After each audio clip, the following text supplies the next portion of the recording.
হিলিন থাকিব আপুনি এটা টাইপত বজাৰত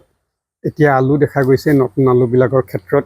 এনেকুৱা সেউজীয়া সেউজীয়া ৰঙৰ আলুবিলাক আমাৰ দেখা পোৱা গৈছেগৈ আৰু এই সেউজীয়া আলুটো আমাৰ কাৰণে ক্ষতিকৰ কাৰণ ই এটা বেমাৰ আমাৰ আলু খেতি কৰোঁতে সচৰাচৰ তিনিবাৰ আমাৰ মাটিটো চপাবলগীয়া হয় এই মাটিটো চপাওঁতে যদি কোনোবা অংশ মাটিৰে যদি ঢাক নাখায় সূৰ্যৰ পোহৰত পৰি পিনে আপোনাৰ এনেকুৱা সেউজীয়া হৈ যায় আৰু এইটোক আমি গ্ৰীনিং বেমাৰ বা লাইট ইন্ট্ৰডিউচ ক্ল'ৰফিল চিন্থেচিছ বা চোলানিন বেমাৰ বুলি আমি কওঁ আৰু এই চোলানিনত গ্লাইকো এলকলইডটো থাকে আৰু এই গ্লাইকো এলকলইডটোৱে আমাৰ শৰীৰত ডায়েৰিয়া বমি বমি ভাৱ তলপেটৰ বিষ মূৰৰ কামোৰণি মূৰৰ বিষ বা মূৰৰ কামোৰণি আমাৰ সৃষ্টি কৰেগৈ গতিকে আমি বেছিকৈ যদি এনেকুৱা আলুটো যদি খাই থাকোঁ তেনেহ'লে আমাৰ শৰীৰত যথেষ্ট ক্ষতি হোৱাৰ সম্ভাৱনা আছে আৰু গতিকে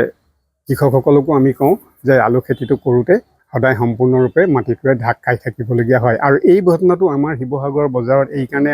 আমাৰ দেখা পোৱা গৈছে বহুত আলু আমাৰ অসমৰ বাহিৰৰ পৰা আহিছে আৰু অসমৰ বাহিৰত মানুহ কৃষকসকলে ৩,০০০-৪,০০০ বিঘা একেলগে কৰে মেচিনৰ দ্বাৰা যেতিয়া মাটিটো চপাই তেওঁলোকে মেচিনৰ দ্বাৰা এই মাটিটো চপাওঁতে কিছু অংশবিলাক আমাৰ এনেকৈ থাকি যায়গৈ ওপৰলৈ ওলাই গুচি যায় মাটিৰে ঢাক নাখাগৈ তাত তেতিয়া সূৰ্যৰ পোহৰটো পৰি এই গ্ৰীনিং বেমাৰটো বা লাইট ইন্ট্ৰডিউচ ক্ল'ৰফিল চিন্থেচিছ বা চোলানিনৰ লক্ষণটো দেখা পোৱা যায় বিষ গতিকে আমি সকলোকে আহ্বান জনাওঁ এনেকুৱাকৈ যদি আলু যেতিয়া পাব এই সেউজীয়া অংশটো কাটি পেলাই দিব লাগে আৰু গোটেই অংশটোত যদি সেউজীয়া হৈ থাকে সেইটো আলু আমাৰ খাবই নালাগেগৈ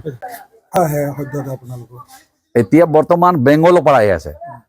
বেংগল পৰা ইপিটো বন্ধ হৈ গ'ল বেংগল পৰা আহি আছে বেংগল পৰা আহি 2 মাহ পাছত ফেন আকৌ ইপি আহিব হা মানে ইপিত এতিয়া কোল্ড ষ্ট'ৰ ষ্টক হৈ আছে ইপি বেংগল এতিয়া কোল্ড ষ্ট'ৰত মানে আপোনাৰ মাৰ্চৰ পৰা 10 তাৰিখ মানৰ খুলি যাব কলকাতা চালকাতাই 1 মাৰ্চৰ পৰা ইহঁতি খুলিব আমাৰ এইটো আলিপুৰ শিলিগুৰিৰ পৰা আলিপুৰ এইটো 10 মাৰ্চৰ পৰা ষ্ট'ৰ খুলিব এদিনত শিৱসাগৰত কিমান আলুৰ প্ৰয়োজন 40-50 টন এইটো হিচাপত আছে মানে খুব বেছি এতিয়া ধৰি লওক মাৰ্কেট বেয়া আছে তেতিয়া কম চেল হৈছে কেতিয়াবা ভাল চেল হ'লে 2 গাড়ী চেল হয় 50 ton 40 ton 50 ton food safety বা সাপ্লাই মানুহ না সাপ্লাই মানুহ আহে মানে ফুড সেফটি কোনো মানে ইয়াত নাই আপোনালোকৰ ফুড সেফটি নাই সাপ্লাই আহে সাপ্লাই